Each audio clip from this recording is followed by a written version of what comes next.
So before I show you the actual strategy that I use myself, let me start by explaining to you how the RSI works. And in this way, you are going to be able to understand what is the reasoning behind the strategy, and also you can be able to create your own strategies in the future. So if that sounds interesting, why don't you just like the video and show me that you like this type of content.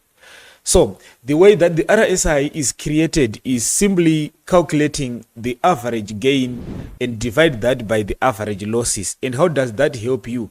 That help you because that will show you the momentum of the market. What is the market is doing and who is in control between the buyers and sellers, and how the RSI is created. It's a very big formula, but you don't have to know everything or anything about it. But the way that it is calculated is simply by adding up all the pips of the blue candles or the green candles or blue candles in my case here, and then you divide that by the number of the period that you are. So for example, if you take these 7 candles, because my RSI here is on period 7, so I'm just calculating the last 7 candles of the market, right? So the RSI is just calculating the average of the last 7 candles. So the average is simply adding up all the candles and then dividing by its number, right? And then you divide that number by the average movement or the average of the red candles, or in this case black candles.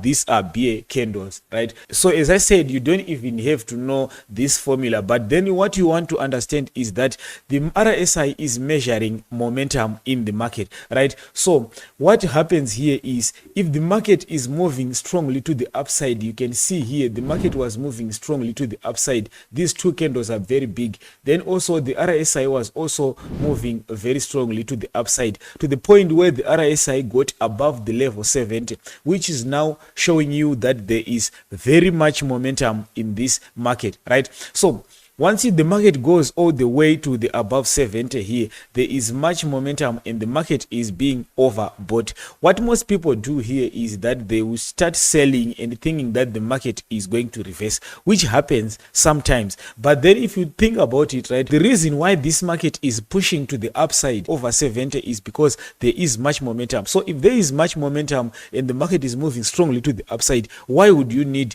to buy? So I think that strategy doesn't work. But then what works here for me is just, I want to combine this with what is called a pullback strategy, right? So in our previous video, I talked about the pullback strategy. So let me show you what I mean by this, right? What you want to see here is you want to see the market which makes an impulsive move and a pullback. So let me show you what I mean. So if you take a look at this, right, you're going to see that this market made a strong move here going to the upside, right? So once it makes a strong move here going to the upside, right, it makes a pullback, right, and it moves again to the upside, right? And when it moved to the upside for the 3rd time after this 1, 2, 3 move, right, you can see a pullback that comes into this zone here. And where is this pullback coming, right? If you look at this, you're going to see that this pullback is coming into a previous zone.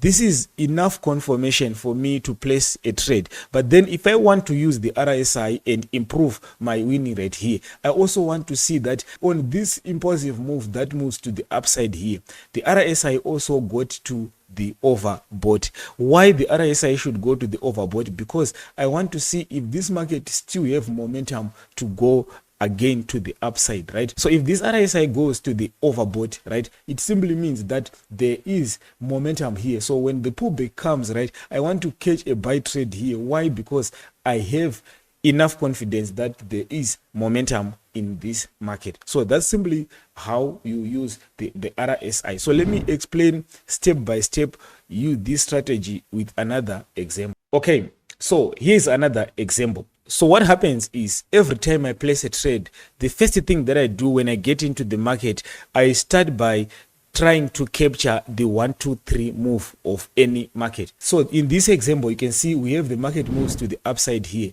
It makes a pullback. It moves again to the upside, which creates a 1, 2, 3 move, right? Once the market creates a 1, 2, 3 move, right, on this 3rd move here, you can see that the market goes to overbought. Why do I want to see the market going to the overbought? It's because I want to see if this market have enough momentum to keep pushing to the upside, right? So once it does, now I'm waiting for a pullback, and this pullback, most of the time, for my trade to be successful, it have to come back into this previous zone.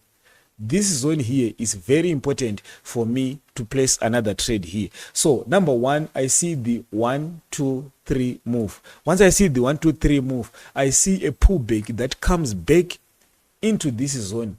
And also I want to see that the RSI got to the overbought at that point, and then this is my good point to place the trade. I will simply place the buy trade here, and then most times than not, the market is going to push to the upside. It's not gonna go 100% of the time, because this is a cherry-picked example, of course. But then if you understand this, as much as you see this and you read this and you'll be able to see it in real time, then you are good enough to go and place your trades. So let's say we were in the current market position. So let's move forward here to the current position, right? So looking at this market right here, do I have a winning trade here? No, right? But then what am I waiting for, right? So assuming that right now is where I'm starting to look at this market, I can see that the market moved here.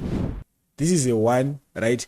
This is a 2, right? So the next thing that I'm waiting for here is for the market to push lower, right, and break this zone, right? So if the market pushes low and break this zone, right, I have a 1 2 3 move, right? And also when the market comes here, I also want to see the RSI going to the oversold here, and then I want to see the market pulling back again and then coming into this zone. Why this zone? Because this zone have acted before as a strong level of support or structure, right? And then if I see this, if the market comes back here, this is where I will be looking to place my sell trades and expect prices to move to the downside. Because if this market is going to be in a trend, this is how trends are created. And based on the back test, right, let me show you how many examples we have here for this, right? So I'm just trying to make it a point that, okay, these examples are cherry picked because I'm just doing this on the market that